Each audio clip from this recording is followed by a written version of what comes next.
Est-ce que vous avez déjà donné votre sang? Non. Non plus, jamais. Non, jamais. Moi non plus. Ouais, plusieurs fois j'ai donné du plasma aussi.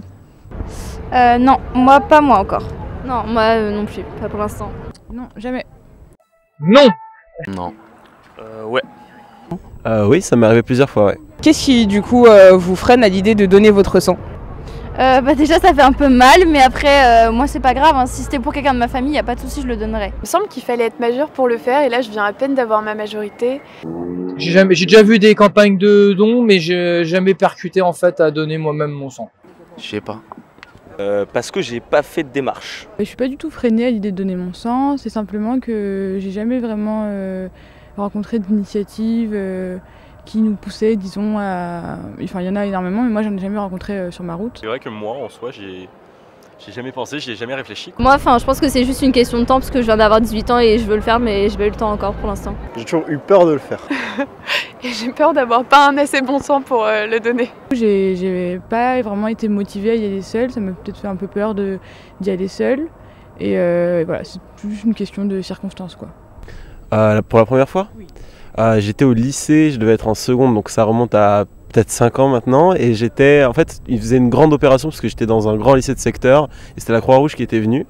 Et du coup, ils faisaient une grande opération de sensibilisation déjà pour donner son sang. Et aussi, tout simplement, de don, quoi. Donc je suis parti avec des potes et on est parti donner notre sang, quoi.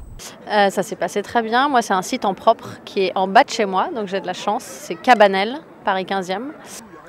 Bah, c'était bien.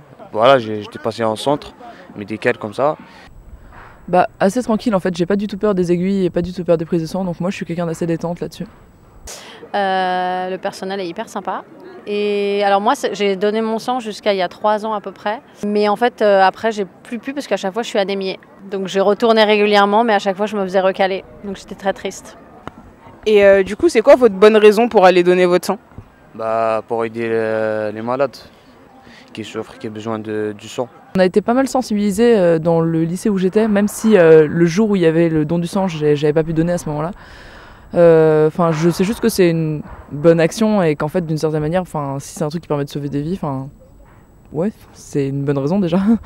Je trouve ça normal, je trouve ça trop bien. Je trouve que c'est simple. Et à chaque fois, je sais pas, c'est un moment d'altruisme. J'aime bien parler avec le personnel médical. Et en général, du coup, je prends des potes sous le coude. Parce que comme moi, je me fais recaler une fois sur 2, au moins, je viens pas pour rien. Bonne raison, je sais que c'est quelque chose qui a un bon impact, quoi, un impact positif, que moi ça me coûte rien, c'est pas en m'enlevant un peu de sang que moi ça va pas aller ou quoi. C'est pas dangereux, ça fait pas si mal que ça. Donc ouais, c'est simple, c'est rapide et puis ça donne un bon impact, quoi. Ce qui, selon vous, fait peur aux gens à l'idée de donner leur sang et comment est-ce qu'on peut les rassurer? C'est parfois les piqûres, l'idée de la piqûre. Je sais pas quoi dire à ça parce que voilà, si c'est une partie phobique, c'est compliqué. Voilà, on peut pas lutter. Et loin de moi l'idée de vouloir donner des leçons. Après, voilà, ces personnes-là, peut-être qu'elles ont eu des épisodes médicaux à l'hôpital ou pour des choses ayant trait à leur santé et que dans ces cas-là, quand il y a beaucoup moins le choix, quand c'est pour soi, on le fait. Donc juste peut-être poser cette question-là. Et après, peut-être des questions pratiques. Et du coup, je trouve ça pas mal que le don du sang, même si je trouve ça super normal que tout le monde se déplace pour le faire, je trouve ça bien de le faciliter, le fait qu'il y ait des campagnes qui se déplacent en fait sur les lieux de vacances, ou peut-être vous, comme vous allez le faire voilà, dans quelques temps. Quelle bonne raison pourrait vous pousser à donner votre sang? Si ça pouvait sauver la vie de quelqu'un. Pareil, juste le fait de pouvoir aider quelqu'un quand on a besoin. Sauver des vies, c'est quelque chose qui en fait nous coûte rien. En fait, on se rend pas compte de l'impact que ça peut avoir. C'est un acte de citoyen, de pouvoir aider les gens. Ouais. Si quelqu'un vraiment en a besoin, moi je suis prêt à le donner. S'il y a une grosse urgence, par exemple. Oui, je sais que c'est important, mais ouais, c'est juste vraiment par peur de le faire, en fait. Mais je me dis, il y a déjà beaucoup de sang qui est amassé, quoi. Est-ce qu'il y en a vraiment besoin de plus? Ah oui, sinon on le fait. Selon vous, qui est-ce qui peut donner son sang? Quelqu'un de la famille, je pense. Je sais pas. C'est les gens qui ont au plus pour tous les régimes. Je sais pas. J'imagine les personnes en bonne santé Après, je sais qu'il y a des groupes qui sont donneurs universels et receveurs universels. Des groupes plus rares aussi, je crois. Ouais, c'est ça, ouais. C'est pas O ou un truc comme ça. Positif ou négatif, je sais plus. Je pense que les personnes qui n'ont pas des maladies liées au sang. Alors il faut pas être revenu de certaines régions du monde. Moi ça m'était arrivé quand j'étais revenu du Pérou, par exemple des régions où il y a certaines maladies qui traînent un peu. Et aussi ne pas avoir eu de rapport non protégé, surtout dans une certaine période de temps. Tout le monde. Tout le monde tant qu'on n'a pas de maladie. Ah oui, ouais, des gens sains, enfin avec le sang sain. Ouais, enfin il y en a plein, je pourrais pas tous les énumérer, mais enfin moi par exemple j'ai été beaucoup concernée par les questions des tatouages et piercings. En fait, faut attendre 4 mois après un tatouage ou un piercing avant de donner. Si on a plusieurs partenaires sexuels, faut attendre pareil plusieurs mois. Si on revient de vacances par exemple de certaines zones du monde, faut attendre aussi. Il y a des antibiotiques aussi, des médicaments qui sont contre-indiqués. Et il y en a plein d'autres encore. Alors je sais qu'il faut peser, alors pour les femmes en tout cas, minimum 50 kg. Et tout le monde peut donner jusqu'à, je sais plus quel âge, je me demande s'il n'y a pas une limite d'âge, 65 ans. Non, tout le monde peut donner son sang, je crois. Non, du coup il y a pas mal de contre-indications. Dont une, je suis pas trop sûre, mais ça m'a un peu étonnée. Savoir que les hommes homosexuels ne pouvaient pas donner leur sang, il me semble. Je sais pas si c'est correct, mais ouais, qui m'a pas mal choquée. Je sais qu'il y en a énormément.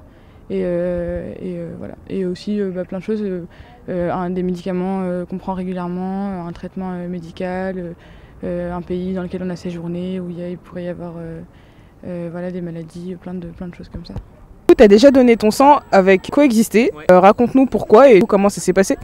C'était avec le groupe local de Coexister Bordeaux qui organisait pendant l'année plein de petits événements et à un moment ils ont proposé une activité de solidarité, c'était ce don du sang là. Je me suis retrouvé à côté d'un musulman, à côté d'une juive. La première fois en fait que j'ai donné mon sang c'était avec l'association Coexister. Alors j'ai pas déjà donné mon sang avec Coexister, j'ai déjà accompagné des personnes lors d'un événement Coexister pour donner son sang.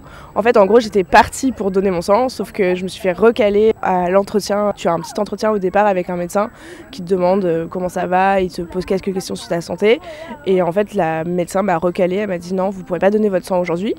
Donc j'étais très triste mais en même temps le fait d'y être allée avec Coexister ça m'a permis de passer quand même ce temps avec les personnes qui donnaient leur sang, donc j'étais un peu ambassadeur ou accompagnatrice des personnes qui donnent leur sang. Comment ça s'est passé la première fois que vous avez donné votre sang?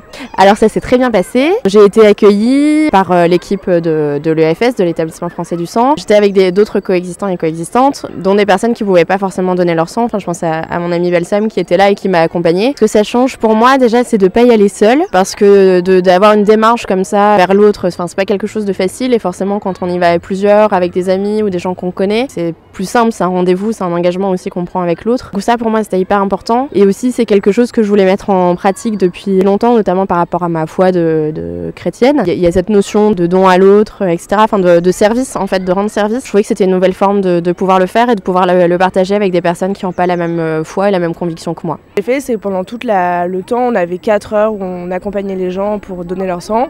Tu passes du temps pour un peu aider les gens à remplir leur formulaire au départ, tu peux un peu déstresser les gens. Ensuite, tu peux aller aussi dans la salle, le FS il te laisse faire ça, aller avec les gens qui sont en train de donner. En fait, ça prend du temps, donc papoter, essayer de dédramatiser pour ceux qui sont stressés. Ça m'a permis de découvrir déjà ce que c'était plus en profondeur que cette association-là, de voir qu'il y avait d'autres types d'événements qui étaient faits, qu'il y avait des événements de dialogue, ensuite on pouvait aller déconstruire les préjugés dans les milieux scolaires. Donc c'était un sacré bon moyen de mettre un premier pied dans ce beau mouvement de jeunesse. La prochaine fois que je vais donner mon sang, donc c'est ce jeudi 16 mai, justement à l'occasion de la journée de la fraternité, où on est plusieurs coexistants et coexistantes, enfin plusieurs jeunes de l'association à se retrouver à la Maison du Don du 12e arrondissement de Paris, justement entre 16h et 18h, avec celles et ceux qui veulent se mobiliser, ceux qui veulent accompagner, et puis ceux qui peuvent donner, qui ont la chance de pouvoir donner.